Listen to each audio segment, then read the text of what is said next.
Yes, what's happening, people? And welcome back to Gav Goes In. Listen, I had to give you this little preview. Obviously, Arsenal versus Brentford tonight at the G-Tech Community Stadium. And listen, pressure is well and truly on Arsenal.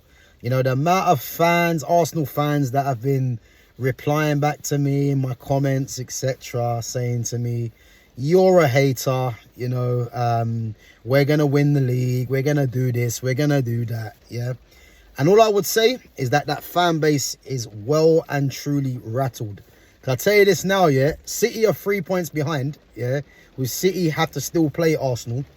And if Arsenal don't win tonight, which I don't believe they will, I think Brentford get a draw, you know, and if they do, it's 4 points. And then Arsenal obviously got the North London derby. And let's not forget, you know, Tottenham have sacked Thomas Frank. And I think it was clever what they've done in a sense, because now they're going to probably get like a new manager bounce, or whoever is going to be in charge.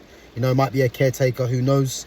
And then I think they go into that North London derby, you know, with fire in the belly. And it wouldn't surprise me if Tottenham get a draw at home against Arsenal.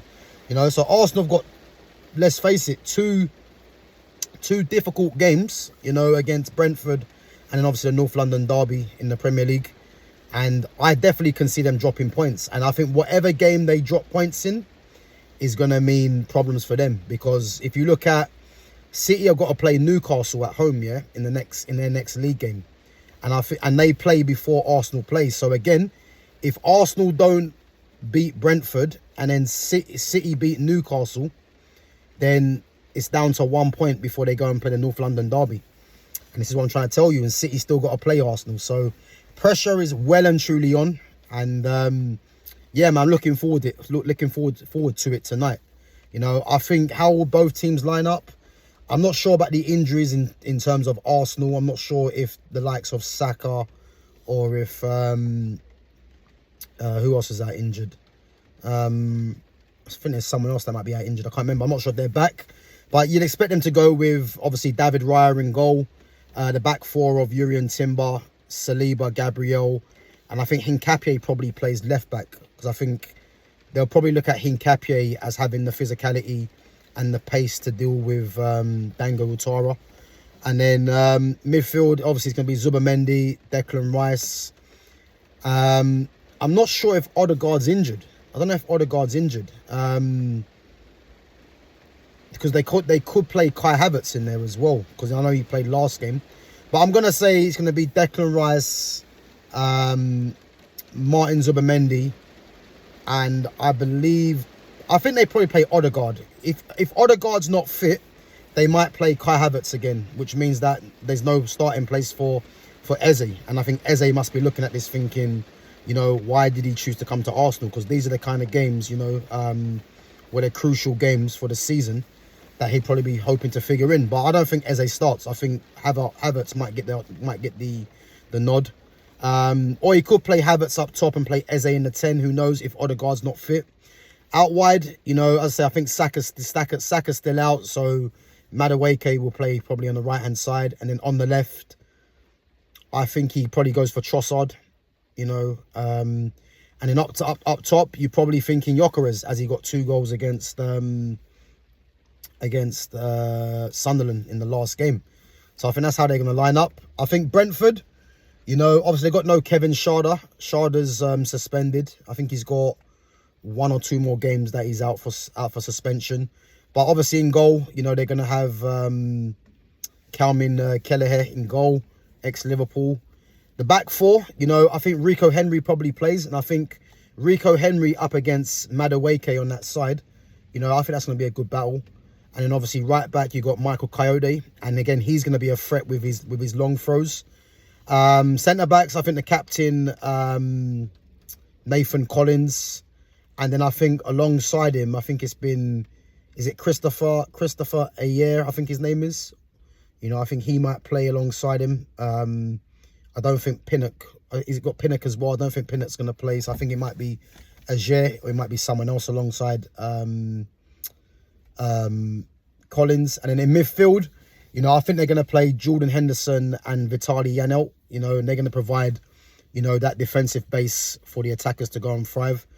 And then in the 10, I'm not sure if is Damsgaard going to play? I don't know.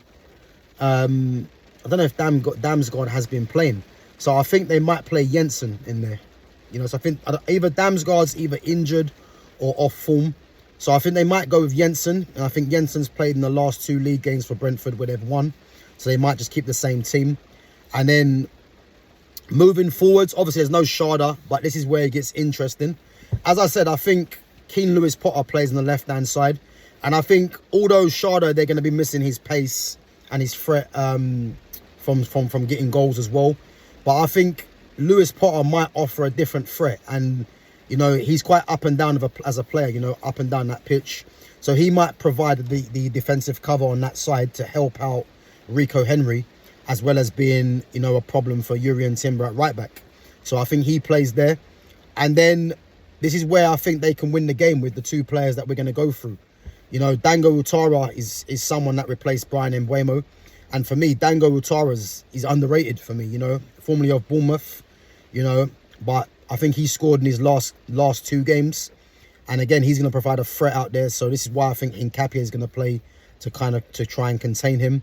And then obviously you've got the second top goal scorer in the league in Igor Thiago, you know. And I think the battle between Igor Thiago and Gabriel and Saliba is going to be crucial to, you know, winning this game. So I think Thiago, for me, you know, he is a handful. You know, he's got pace, he's got strength, and he'll be looking to add to his tally as well. So, yeah, for me, it's going to be a good game, man. An interesting game with a lot riding on it.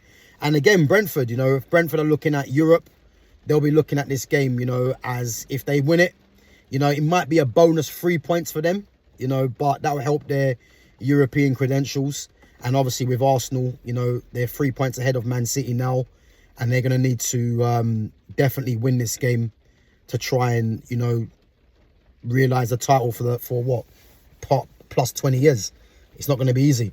But just based on that, I'm going to say Brentford win this 2-1. I'm going to go for a Brentford home win. You know, I think Utara or Thiago will either score a goal, you know. So I'm going to say Brentford 2-1. So, yeah. But, guys, let me know what you think. Make sure you smash the like button. Make sure you sub to the channel. Make sure you share the channel. And let me know in the comments what you think of tonight's game. And we will definitely be back after the game for the match reaction. And as I said, I want to see you Arsenal fans showing up regardless if you win or lose, you know, or even if you draw. I want to see you guys show up in the chat. So, yeah, let's see what happens. And it's going to be a good game, I believe, and a lot riding on it. So, yeah, make sure you guys come through and support the channel. And as I said, smash the likes, sub to the channel, share the channel, and I'll catch you later tonight after the game. Come on, Brentford.